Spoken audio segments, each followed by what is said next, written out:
Путин АКШ Германияга ракеталарын жайгаштырса жооп кандай болорун эскертти.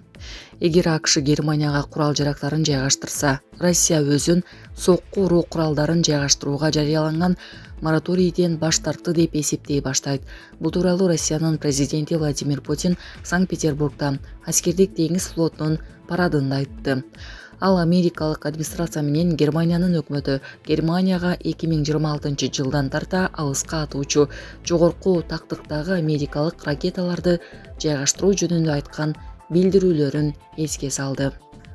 Алар Россиянын негизги мамлекеттик жана аскердик башкармалыктарынын имараттарына, административдик өндүрүштүк борборлорго жана коргонуучу чептерге жете алат. Ракеталар кийинчерээк өзөктүк дүрмөттөр менен жабдылса, биздин аймактагы каалаган жерине 10 мүнөттө жетип келет, деди Путин. Анын айтымында буга чейин АКШ окуу учуруна өзүнүн ракеталык жабдууларын Дания менен Филиппинге көчүрүүнү үйрөнгөн. РФ лидери бул кырдаал Американын орто алыстыкка атуучу ракеталарын Европага жайгаштыруу менен байланышкан кансыз согушту эске саларын белгиледи.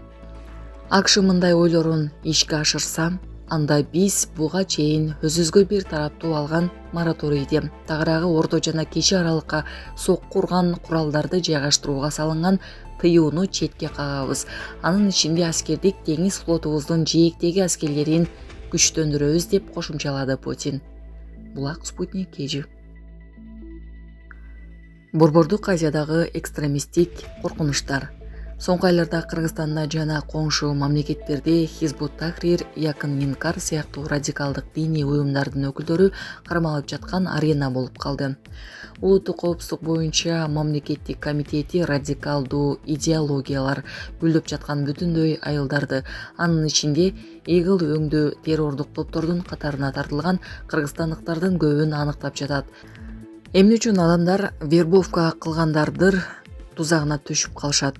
Жана бул тенденцияны азайтуу үчүн өкмөт кандай чараларды көрө алат? Урматтуу Москва шаарындагы мекендештер, эгерде сизди тиш оорусу тынчсыздандырып жатса, анда сизге Умбем клиникасын сунуштайбыз. Стоматология заманбап техникалык каражаттар жана материалдар менен камсыздалган. Жогорку даражадагы адистер өз ишинин сапатына кепилдик беришет. Хирургиялык стоматология, тиштерди кооздоп калыбына келтирүү, кандай гана оор абалдагы тиш болбосун, оорутпай алып салабыз. Жулабыз. Тиштерди кесипкөй чеберчиликте, гигиеналык тазалоодон өткөрөбүз. Брекет системабыз да бар. Имплантация жасайбыз. Протездөө, металлокерамика, цирконий жана башка түрлөрдү колдонуу менен сиз каалаган сапатта тиштериңиздерди оңдоп түзөп, салып жана тазалап беребиз. Биздин дарек Москва шаары, Нахимовский проспект метросу, Сивашская көчөсү 7 корпус 2. Байланыш номеру +7 925 103 22 77. Дин иштери боюнча мамлекеттик комиссиянын директорунун мурдагы орун басары, дин тармагындагы эксперт Канатбек Мурзахалиловдун айтымында Кыргызстанда экстремисттик уюмдардын саны кыйла көбөйгөн. Сириядагы жаңжалдан кийин активдүүлүк төмөндөп, Игил көмүскөгө өткөнүнө карабастан, экстремисттик кайрадан активдешти. Хизбут Тахрир жана Якын Инкар мүчөлөрү такай кармалып турат.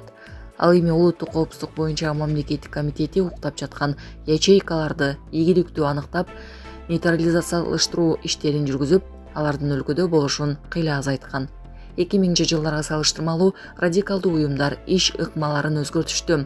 Мурдалар баракчалар жана жеке жолугушуулар аркылуу адамдарды өзүнө тартып келишсе, азыр мессенджерлерде жана социалдык тармактарда психологиялык ыкмаларды колдонуу жана YouTube'дагы үгүттөөлөрдү колдонуп жатышат, деп белгилейт Мурзахалилов. Экстремисттик уюмдардын эмиссарлары аялдарды жана жаштарды бутага алууда.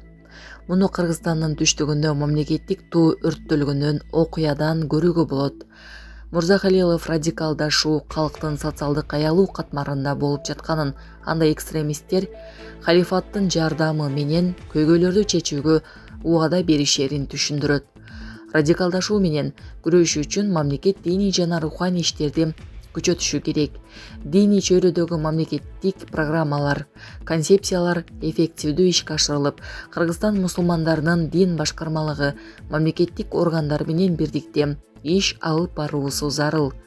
Мурзахалилов тыюу салынган уюмдарга катышуунун терс кесепеттерин түшүндүрүү үчүн жергиликтүү имамдар жана жамааттар менен активдүү өз ара аракеттенүүнүн маанилүүлүгүн белгилейт.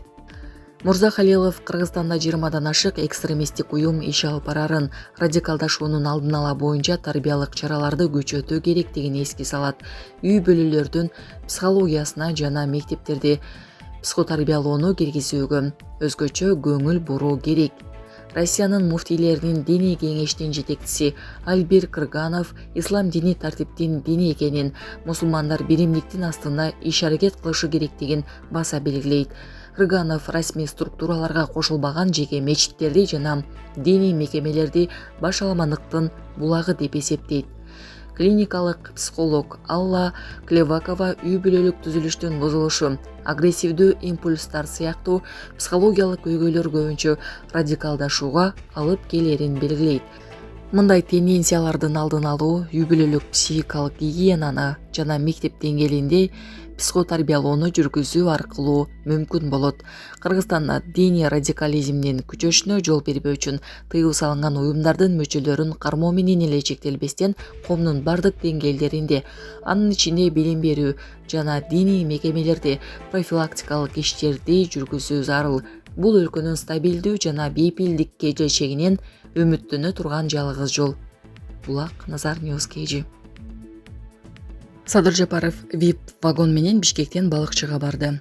Бүгүн 28 июлда президент Садыр Жапаров Башкаладагы Бишкек-Экир темир жол бекетине пландашкары барды. Бул тууралуу президенттин маалымат кызматынан билдиришти.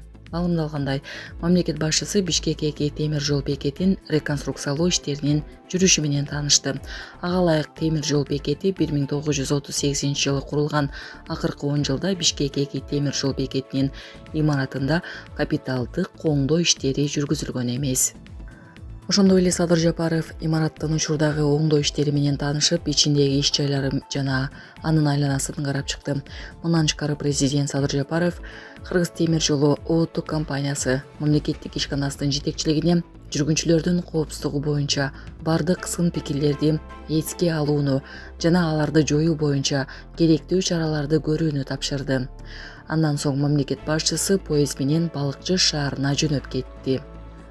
Кыргыз темир жолу улуттук компаниясы мамлекеттик ишканасынын башкы директору Азамат Сакеев мамлекет башчысына узундугу 186 чакырымды түзгөн Балыкчы Кочкор Кара Кече темир жолунун курулушунун жүрүшү тууралуу маалымат берди деп айтылат маалыматта.